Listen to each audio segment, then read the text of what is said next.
So you sold Quigo for $360 million to AOL, and you sold during the time, which I think might be looked back on as sort of this golden age of ad tech acquisition. So the Right Media went for $850, DoubleClick was like, I don't know, $3 billion or something. Avenue A was $6 billion, Microsoft's biggest acquisition in history. Right. Dakota was another big number. Yep. I think there were probably others I'm forgetting about. Blue Lithium was the other one. Blue Lithium, okay. So can you talk a little bit about that process and how that unfolded and from your perspective? And I think it became apparent to me once Google made their move that it was going to set off a chain reaction. I just didn't know who was going to be part of that process. But in 2006, I went to my board, and first of all, in 2005, we had an offer from Ross Levinson at FIM for $175 million, which is in and of itself a really interesting story because I said no to it, as did my alpha male on my board, Bob Davis. That was a very unpopular decision within the company. I likened there's probably a little more distance between when my unpopular within the company or the board or yeah, everyone? it was a fascinating development. I thought people would be excited. Hey, we're really going places. 175 million is a good sort of watermark.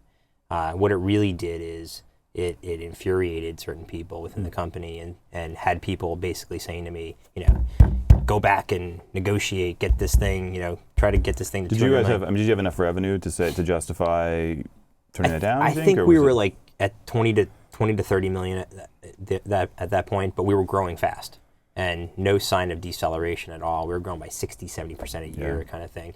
And so I said to Ross, look, and Heather Hardy, president or CEO of TechCrunch, was in the room as well. I said, look, it's just not going to work because we're growing too fast. And my board wasn't supportive of it. But of course, news travels fast, and employees found out very quickly. And they were upset, especially, some of the more senior people said to me, hey, you're overplaying your hand here, and we can't keep this going. Google, we're one press release away from being squashed like a bug. And that was the fascinating part about competing with Google. There was always this specter that they were going to fix their deficiencies, and it really weighed on the employees. There were a lot of really killer people at that company. We had a great team of just spectacular people. But even the best people on the team were very nervous on a sort of a perpetual basis. Were you nervous, or? I was good nervous. I was sort of motivated because I thought we had their Achilles heel. I didn't think that they could do anything about it. But the headwind for us was no one believed us, right? And so we could go out and say we monetize better. And I was starting to tell you earlier about Fox News. We actually, when we sold the company, Google was doing about $75,000 a month for Fox News. We ended up doing $600,000 to $700,000 a month. Similar amount of traffic. I mean, very little variance in traffic. We just got that much better. We were doing things like rotating fonts and borders of ads and that sort of thing in real time. And no one had ever really done that before, including Google. And so we were able to yield a lot more. So we built a good product and a good company. I went to my board in 2006 and said, the real estate market in New York City feels really funky to me. I don't know what's going on, but I don't like the looks of it. And it feels like a recession's coming. It feels like something's coming. And they said, oh, come on, But they were smart enough to know that. But this is after the sale. Now you're jumping forward to the. No, this is when DoubleClick got bought. Okay. So we were discussing. So you'd already you turned down the 175 a long time ago. Yeah. So should we sell? This is the one question about the turning down that offer. How did you lose people? How did you manage? I did. Not at that exact moment in time, but I remember a person who I won't give you the name, but someone came into my office and said, "Hey, you're losing some people out there. Some people are questioning your judgment. They're questioning your wisdom, and you may want to go back and negotiate just to throw them a bone." And I basically said, "Look, that's not leadership. Leadership is not acquiescing to the angry mob. I have more confidence in us as a team than I guess you guys have in yourselves." And I did. No one charged into my office and said, "I'm quitting, you nut job," but a few people certainly, within 6 months were gone, and I think it was because of that.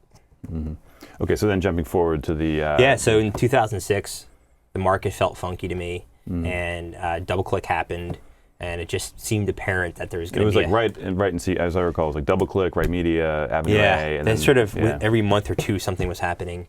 And it seemed, it felt like if you didn't pair up quickly, you were going to miss your moment. Yeah, and so Microsoft and Yahoo and AOL and even AT&T at the time were sort of sniffing around and talking to us. And I said, hey, now's the time. We signed this great partnership with Time Warner, this $100 million partnership. And I said, strike while the iron's hot. Called up Goldman Sachs and said, now's the time to start really, entertaining these discussions. And we did. Thank God we did. We sold 2 months before Bear Stearns collapsed. Yeah. Why did you choose to use a banker? I mean, you're an experienced business person. You had an experienced board. I had never been through that process before. And it's a tremendously challenging process for anyone that's gone through it. It's what we all work for. Yeah. My philosophy on being in the tech industry is unless you're going to get profitable, IPO, or get acquired, if you don't do one of those three things, you really haven't accomplished much, as crass as that sounds. And so we all play to get to that finish line. And it's like I call it the whiteboard to the wire transfer, right? Yeah. And that's what it's all about. And so we wanted to get there, and we had three companies. Interestingly, 2 years prior, I had put on a slide in a board presentation. Here are the three companies that I think are going to could acquire us: Microsoft, Yahoo, and AOL. And Bob Davis said, "No chance. AOL is never going to be the acquirer." Well, AOL is like strategy number 15 or whatever. It was 2005 to 7 was their ad strategy because ad.com was doing really well. Right. And that was why I thought going to be the pillar of their. And that's why I thought they would show up. Yeah. Right. So I think when you sell a company, you often sell it years before you really sell it. So in 2004 and 2005, I spent some time in Dulles, and I went down there with the express desire to educate them on what we were doing and why it was going to be important to them at some point in the future. They had just purchased ad.com, and I said, the same team that's monetizing this portion of the inventory on the page is going to want to have something like Quigo in its toolkit. Mm-hmm. And so you should think about us because we think we're really good at this business. Mm-hmm. And so if it ever becomes something that's important to you, you should call us. Yeah. And so did you have multiple bidders to get that price, or? We did. We had Yahoo in the process. Microsoft sort of gave us a head fake and then didn't show up. AT&T did the same thing. They sort of came in but never bid. And then, it was Yahoo versus AOL. And then Yahoo sort of disappeared. And it was just me and AOL, and me and one of my board members in AOL. And we ended up muscling the thing over the finish line.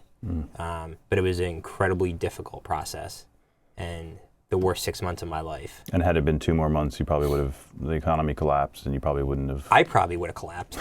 Yeah. And I was like the marathon runner that breaks the tape and reaches for the oxygen. Like I was really dead by the time I got there. And I went to AOL during the process and said, look, I'm wiped out. And I've been doing this for 5.5 years. And I have to be really honest with you. I don't see a role for myself at the new company. They had just appointed someone the head of Platform A at the time, and they had a president of Platform A. I said, that probably would have been my spot, but doesn't exist anymore, so do you mind if I just sort of take off? And they said, hey, thanks for being above board about this, and appreciate the honesty, and so they let me go home. So you didn't spend any time at AOL? Did not.